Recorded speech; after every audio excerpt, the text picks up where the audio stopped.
Bueno, muchas gracias por la invitación y muchas gracias también a los presentadores anteriores, que muchas de las cosas que ellos comentaron yo voy a rescatar y van a ver que están bastante entrelazadas. Entonces, básicamente en esta primera parte les voy a contar un poco de los avances que hicimos en la implementación de selección genómica dentro del programa de mejoramiento genético que desarrolla INEA, específicamente en Eucalyptus globulus. Como ya se viene comentando en la jornada, la especie de Globulus es premium para lo que tiene que ver producción de celulosa, en Uruguay principalmente con destino a exportación. Dadas estas características, llegó a ser una de las especies más plantadas, ¿sí? Pero básicamente en los últimos años ha habido una disminución del uso de esta especie. En Uruguay, la principal problemática que ha tenido que enfrentar justamente es las enfermedades y causadas por teratosfera nubilosa. El óvulus es una especie altamente susceptible. Como ustedes pueden ver en las imágenes, el daño que genera es esas manchas en las hojas que produce también defoliación y llega justamente, como ustedes pueden ver acá, a ser causante de la muerte de los individuos. Básicamente las condiciones climáticas en el Uruguay son muy predisponentes para esta enfermedad, es decir, los daños son sistémicos. Entonces, como ya les comentaba, ha dado con el paso del tiempo una disminución del área dedicada a esta especie y ha hecho que haya un reemplazo con especies que son más resistentes, pero de menor calidad de madera, es decir, que menor valor económico. El programa de INEA en glóbulos se inició en el 93 como objetivo principal, como comentaban siempre en los programas de mejoramiento, tiene que ver con la productividad. Se comenzó trabajando con progenies de polinización abierta para obtener semilla mejorada localmente. Acá a la derecha más o menos un breve esquema de la estrategia de mejoramiento genético de glóbulos, pero básicamente frente a la presencia de esta enfermedad hubo un reacomodo, un reajuste, una orientación de esos objetivos, por lo que actualmente el principal objetivo de mejoramiento es la resistencia a enfermedades. Se pasó en unas nuevas etapas, a contar con poblaciones de polinización controlada y a la obtención con el objetivo final de obtener clones para producción. ¿tá? Básicamente, como vamos a trabajar en este esquema nuevamente, se cuenta dentro del programa de mejoramiento con una población de cría, ¿sí? Donde se seleccionan los padres y los que se realizan cruzamientos para generar las pruebas de progenie, y a partir de estas pruebas de progenie es que se seleccionan los mejores individuos para la generación de clones comerciales. En el medio, como comentaba Luis, bueno, todas esas fases de selección y de validación y de ensayos, básicamente este es un esquema muy simplificado del programa de mejoramiento. El programa de mejoramiento forestal de INEA recoge de forma sistemática datos fenotípicos, que ahora les voy a comentar que básicamente para el globulus están relacionados con caracteres de producción y sanidad, y datos de parentesco, si se cuenta con los datos de padres y madres de todos los cruzamientos realizados, es decir, un registro completo de las genealogías de todos los individuos que forman parte del programa. En este trabajo que nosotros realizamos, la idea fue incorporar por primera vez en el programa la generación de datos genómicos. Entonces, a los datos fenotípicos que ya colecta el programa de forma rutinaria, los datos de genealogías, en esta primera aproximación lo que hicimos fue incorporar datos de genotipado, lo que justamente recién estaban comentando, y bueno, los costos asociados un poco a esto, y a partir de esos datos de genotipado y desarrollar modelos estadísticos específicamente para el desarrollo de una estrategia de selección genómica. Entonces esa fue nuestra primera aproximación. Un poco ya se habló, pero para que quede claro qué es la selección genómica, básicamente es un método que lo que nos permite es predecir valores de cría genómico de los individuos. ¿tá? Para ello, ¿qué se usa? Se usa marcadores moleculares, esa información de genotipado.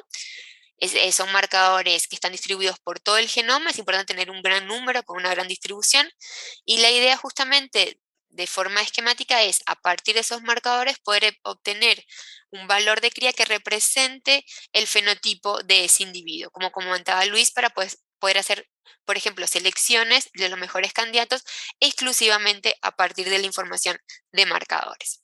¿Cuáles son los beneficios que algunas ya se han comentado? Tiene que ver en primer lugar con el incremento en la precisión de esos valores de cría, esas estimaciones, Me permite también la selección de individuos en los cuales no se tiene fenotipo propio, ¿sí? Es decir, puedo llegar a hacer selecciones de individuos en edades tempranas, por ejemplo, en etapa de vivero, y lo que conlleva una de las dificultades también que ya se ha comentado son los largos ciclos de mejoras en los programas forestales, reducir ese ciclo justamente al aumentar también la intensidad de selección y como de alguna forma lograr ese incremento en la alianza genética por unidad de tiempo. Un esquema simplificado de la aplicación de selección genómica en los programas forestales, ¿sí? Para detener un poco cuáles son las etapas importantes que lleva este procedimiento, son por un lado el desarrollo del modelo, que para eso se tiene que contar con una población de entrenamiento. Esa población se cuenta ya sea con datos fenotípicos y con datos de marcadores. En esa población justamente de entrenamiento se entrena, se desarrolla el modelo de selección genómica. Ese mismo modelo tiene que ser validado en una población, que es la que llamamos población de validación, que puede ser también parte de esa población de entrenamiento o no. Y justamente lo que se busca ver es qué tan bueno, de tan buena forma ese modelo predice, ¿sí? Los valores de cría de los individuos. ¿Tá? Por eso es importante validar el modelo, saber qué tan bueno es prediciendo. ¿Tá? Esa es la primera etapa de alguna forma de desarrollo del modelo. Una vez que ese modelo está desarrollado, la segunda etapa tiene que ver con la implementación o la aplicación dentro del programa forestal. ¿Tá? Justamente entonces en una población que llamamos de selección o de predicción, esa población es únicamente genotipada, es decir, solamente se tienen información de datos de marcadores, no se contaría con la información fenotípica, pero a partir de un modelo podemos predecir los valores de cría de esos individuos y hacer justamente selección para continuar los ciclos de mejora. Entonces, básicamente, en esta pequeña presentación, lo que les voy a contar ha sido los avances que hemos tenido en esta primera etapa de desarrollo y validación de modelos de selección genómica. Nos hemos centrado bastante en la resistencia, para teratofera nubilosa y específicamente, como les venía comentando, en Eucalyptus globulus. Al contar con la información genómica, también hicimos algunas otras abordajes que nos permite contar con este tipo de información, como es justamente estimar la tasa de autofecundación en la población, algo que no se desconocía para las poblaciones de mejoramiento. Desarrollamos modelos de selección genómica que incorporan esta información. Básicamente también como era la primera vez que se implementaba una estrategia de este tipo, obviamente fue muy importante comparar con los modelos fenotipos, es decir, los que no incorporan información genómica, que eran los que exitosamente se venían aplicando eh, en el programa. Utilizamos los modelos de selección genómica, en este caso en particular para la selección de padres, es decir, no se usó para la aplicación clásica, que es la selección de plantas en vivero, pero bueno, como yo les comentaba, es una primera aproximación a esta estrategia dentro del programa, entonces por lo tanto lo usamos con otro fin, esa herramienta, además de la importancia de querer validarla, y también avanzamos un poquito más en ir conociendo de alguna forma cómo se comporta la resistencia a enfermedades en esta especie, aplicando modelos de asociación.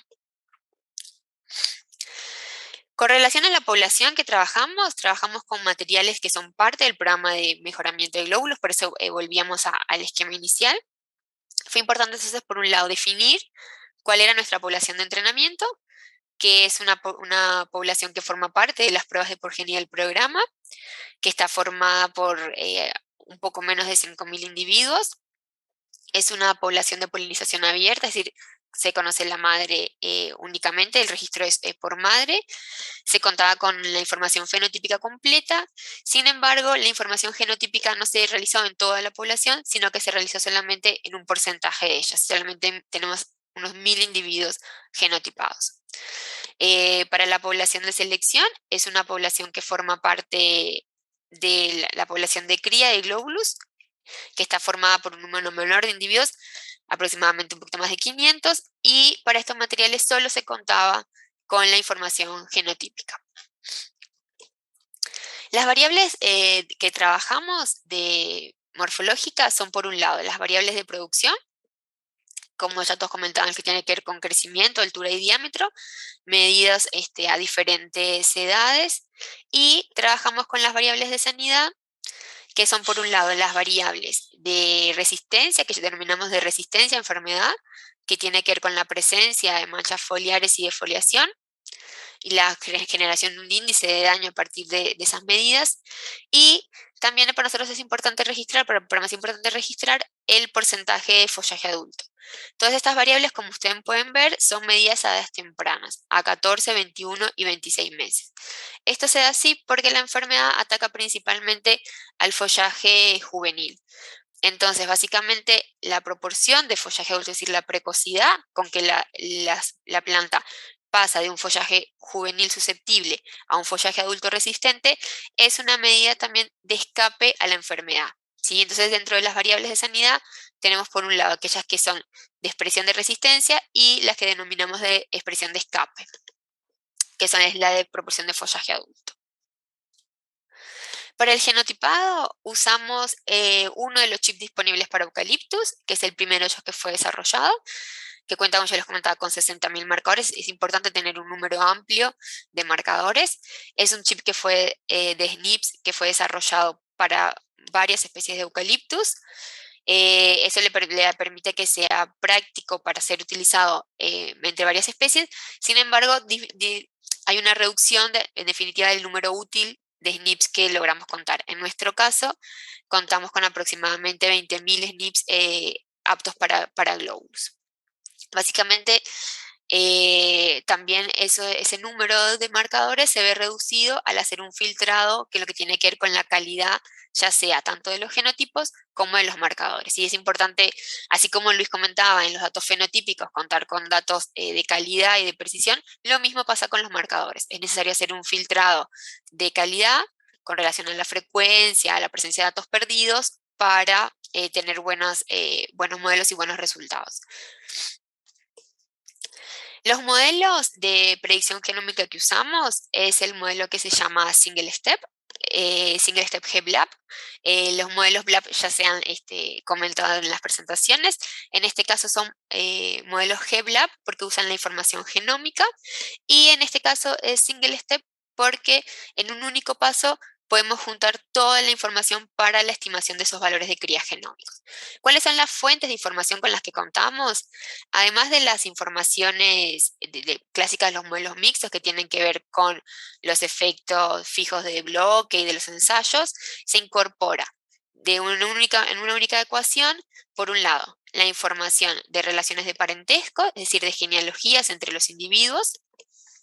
Incorporamos también las relaciones genéticas en la forma de los marcadores moleculares, y todas esas informaciones se combinan en lo que se llama la matriz H. ¿Cuál es la ventaja de esta matriz H? Que, como ustedes pueden ver, nosotros contamos con una información de genealogía mayor porque todos los individuos de la población tienen esa información. Sin embargo, la matriz de marcadores es menor porque la información genotípica es solamente para un porcentaje de la población total. A pesar de esas diferencias, es posible combinar toda esa información en un único modelo. Finalmente, se incorporan también los datos fenotípicos de la población completa para obtener los valores de cría. Básicamente, la ventaja de este tipo de modelos es que no tenemos por qué descartar a aquellos individuos que tienen dato fenotípico, pero no tienen dato genotípico. Es decir, toda la información que está disponible dentro del programa es utilizada en un único modelo. A su vez, con esta información de marcadores, lo que hicimos fue estimar las tasas de autofecundación en la población. Con relación a la literatura, lo que veíamos era que para glóbulos se sabía que había una tasa de autofecundación muy grande. En este caso, al ser poblaciones de polinización abierta, no sabíamos cómo se iban a comportar.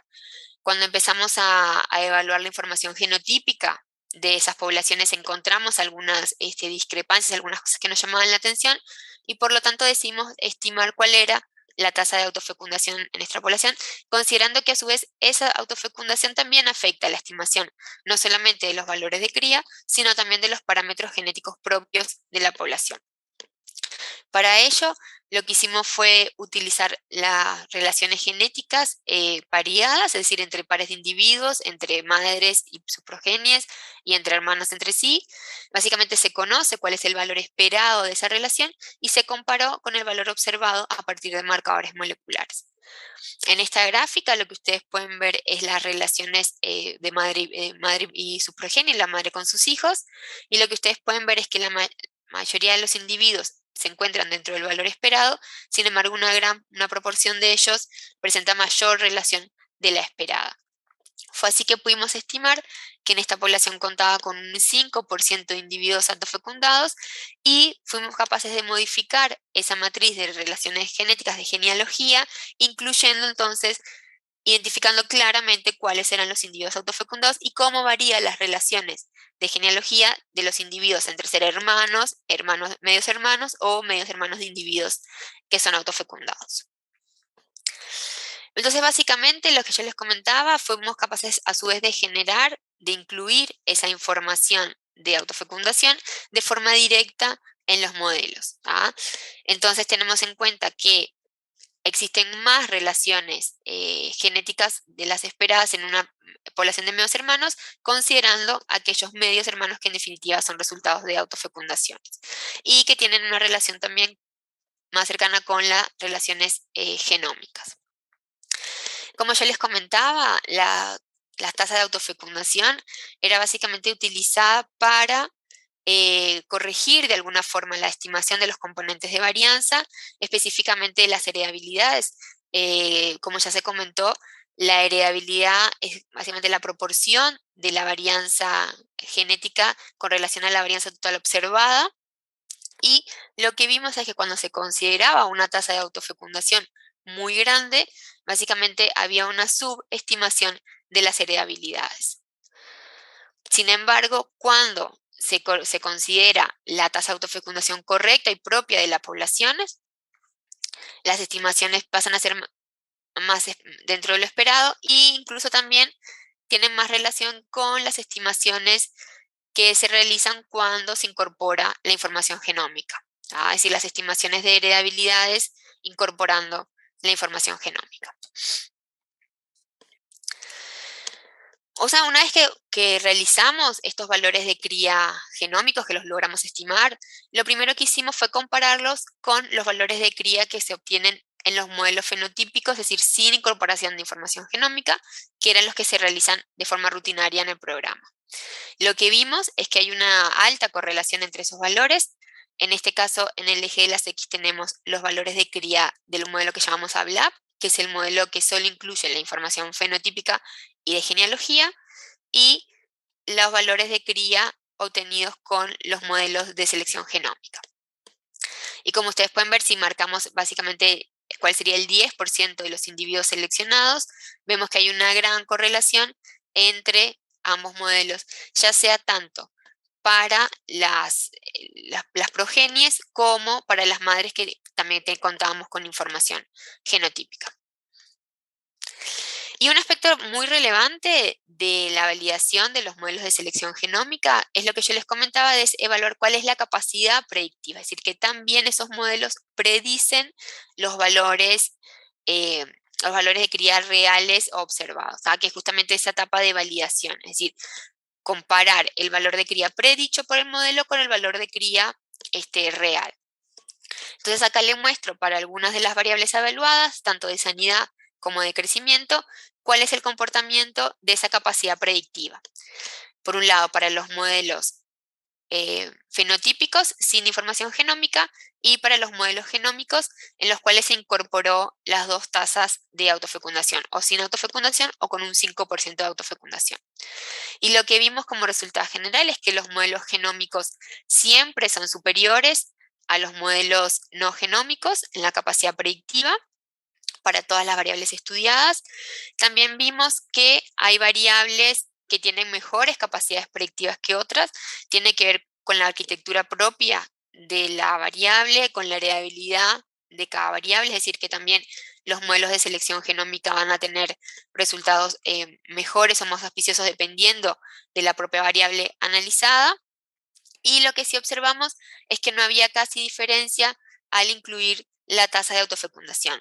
Esto podría explicarse porque básicamente porque es una tasa pequeña de autofecundación, ya que solamente abarcaba el 5% de la población, si no había grandes variaciones en las poblaciones.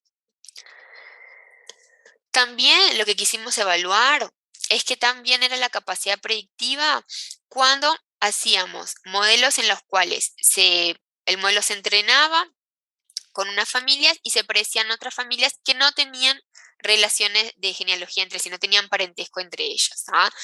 Eso tiene que ver un poco con cómo podría operar el sistema. Con básicamente, de repente tenemos un modelo de selección en que la población de entrenamiento no está muy relacionada o está poco relacionada con los individuos que queremos seleccionar. Entonces, bueno, evaluar qué tan eficiente sería el modelo de selección genómica o no. Como comentaban, lo ideal es siempre que la población de entrenamiento refleje o esté estrechamente relacionada con la población de selección, pero podría pasarnos que no lo fuera y queríamos probar justamente en esta primera aproximación cómo se comportarían los modelos, ¿no? Y lo que vimos es que básicamente también las capacidades predictivas varían según las variables que se estén analizando, como era esperado, que siempre los modelos genómicos son mejores, son superiores en capacidad predictiva y que incluso en algunas variables, por ejemplo estas de crecimiento y de diámetro, de altura y diámetro, perdón, vemos que incluso si no usáramos información genómica, tenemos capacidades predictivas muy cercanas a cero. Digamos, sería imposible realizar buenas selecciones.